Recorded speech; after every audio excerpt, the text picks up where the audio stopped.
Welcome to Thriving Tribesmen. My name is Corey, your host, and I'm excited to be making this episode. Yesterday was absolutely amazing. Went to a Facebook group and I was speaking to a group of women from all over the world. I was invited by a lady doctor who deals with women with menopause.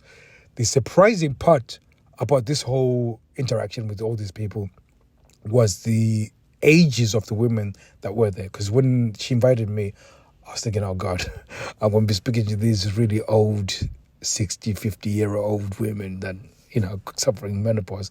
And that was what I thought menopause was, that most people would be there. But I was shocked to see all these youngish ladies. In fact, the youngest was 25. I literally had to ask her, how old are you? And she was 25. And I was like, then the woman was now educating me on what they call premature menopause. I was blown away. I was like, holy shit.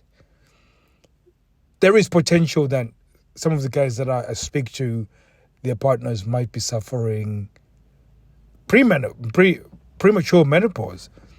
And the more she went into it, it was surrounding testosterone. So they deal with the sexless relationship from a woman's perspective by doing testosterone therapy and helping and diagnosis of low testosterone. Because when you go through menopause, it's your ovaries shutting down, and as they shut down, it reduces the amount of testosterone that you produce. So therefore, the desire of sex goes away and the enjoyment of sex goes away. So because of that, most women end up in these really sexless relationships. So they resent sex, they don't want to be part of sex. And the more the partner sort of pushes with sex, the more they sort of push back, and then, you become this guy who doesn't help out around enough in the house. You're the guy who never finishes any jobs, even though you are doing everything, and you try and do everything in that side of the house.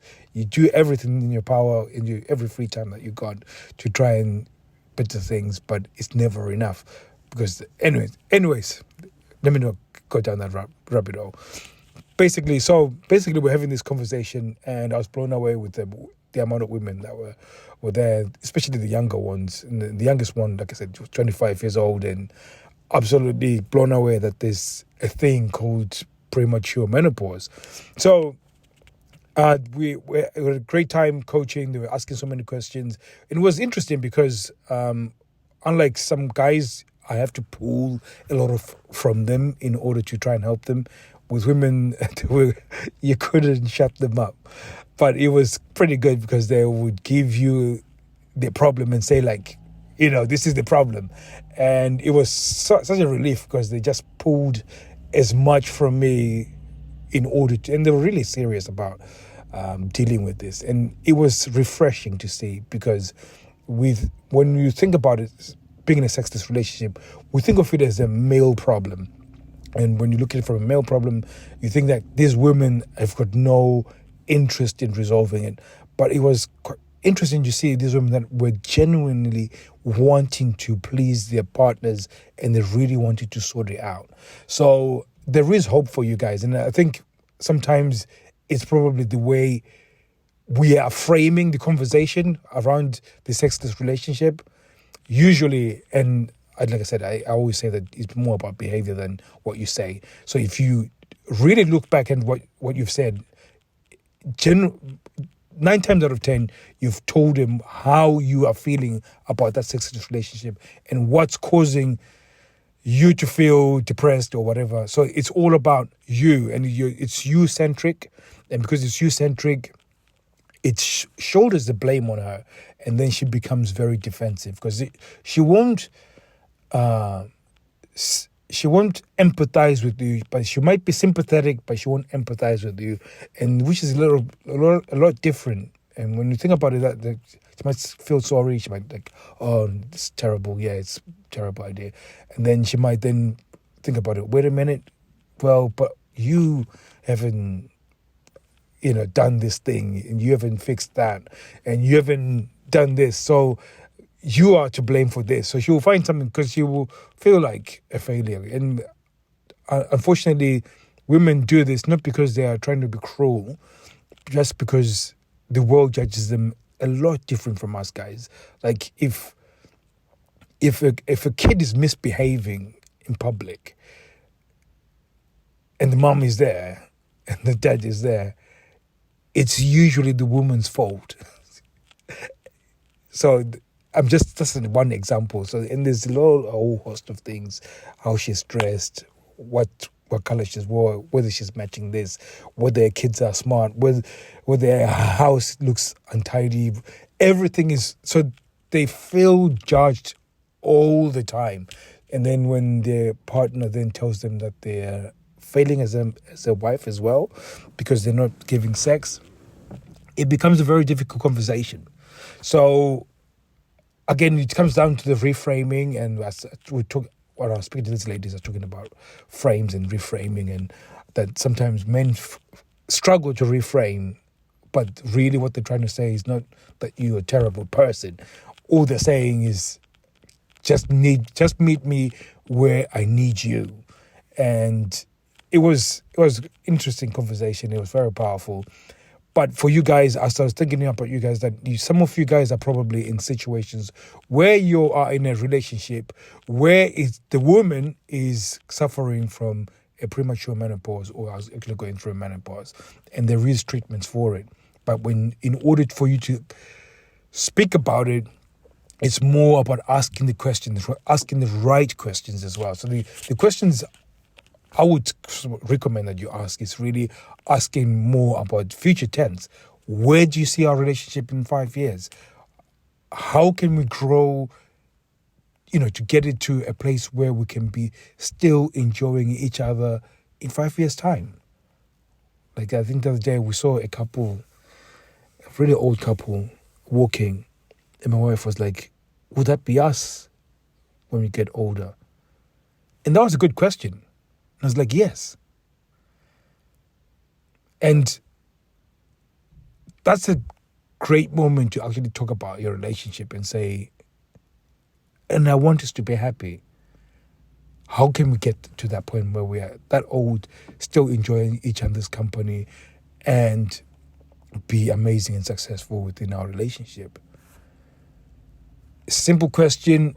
It's not loaded. It just gets the other person to think, and they will start evaluating themselves and trying to put solutions in order for that to happen. But if you turn around and say, this is how I feel, you're making me feel this way, it pushes the blame on them, and it pushes them to start trying to find solutions for problems that are affecting where you feel, which makes it very complex and very difficult. Like I said, most women will be sympathetic, but won't be empathetic, so they will not even know what you're talking about and how you feel. Even more so if they've got a lack of testosterone, because the huge driving force for your sexual desire is testosterone. So you can imagine she's at a deficit, and the conversation becomes a lot different. So I think I've said a lot for now, because I want to keep it short. The last few episodes I've gone really crazy with it. But hopefully I've given you some ideas on how to approach this scenario. I think when I was speaking to these women, I said, guys, just don't say it. They sort of keep it a secret. I think sometimes just having that conversation, said, you know what, I was reading this article and it's potential that maybe our relationship is in this scenario because there's you could low testosterone. And again, it's just one of those things. You ask those questions. I mean, if you can, the pre-framing is what, I'll take a step back. So the pre-framing will be me talking about the future tense, how that would look like, how we can get there. And then at that point, when I've framed the conversation that this is where I want us to go, then this is the point when I would actually say, you know what, us not having sex isn't helping us to get to that point where we want to go. But there's opportunities for us actually to work on it. And it might be a case that you might need to get a test because of testosterone. I've heard of people that do not enjoy sex, but do not have desire. If that's the case, let's have it checked out. If she's not interested in doing any of that, to be honest with you, I wouldn't invest any more time in trying to. I'll probably change my behaviors and do other things, but I would probably pull back and invest more of my time somewhere else. Not as in cheating, I mean as in being productive somewhere else and doing other things for yourself. Because I think sometimes we get into this sexless trap, and the initial desire is to get this sex back. And what it does is just makes it 10 times worse to actually get it to work.